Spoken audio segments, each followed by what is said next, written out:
Гостей ведущие артисты из Москвы и Санкт-Петербурга удивили не только детей, но и взрослых. Полина Абрамова, Лилия Миндубаева, ТНВ, Казань.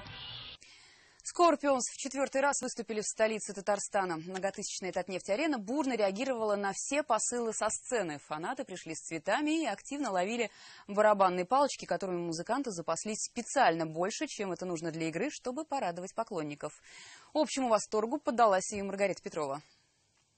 Знаменитая группа в Казани 4-й раз, но энтузиазма у поклонников меньше не становится. Вот и на этом концерте явно аншлаг. Причем в числе поклонников есть даже иногородние. Здравствуйте, скажите, пожалуйста, откуда вы приехали? Здравствуйте, мы из Подмосковья. Приехали, потому что Скорпионс — это особый мир, который наполняет энергетикой, не отпускает на протяжении многих лет и позволяет заводить знакомства и крепкую дружбу не только по всей стране, но и по всему миру.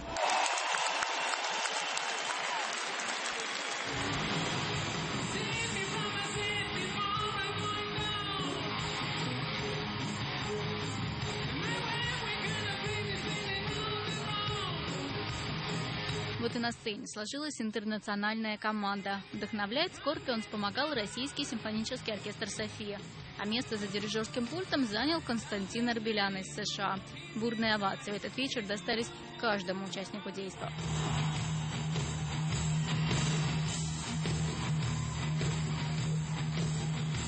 Петь знаменитым рокерам помогали и зрители. Например, хором исполнив «Happy Birthday to You» для гитариста группы Матиаса Япса, который отмечал день рождения. Или подхватив легендарную «Wind of Change». Концерт музыканты построили на самых знаменитых хитах.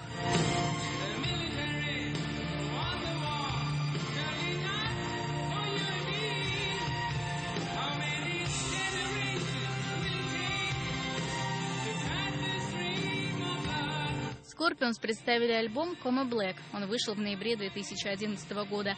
Пластинка – сборник хитов группы за все годы, а также кавер-версия Beatles, Rolling Stones и других коллективов. Впрочем, на пресс-конференции обещали спеть и премьеру, которую написали в России.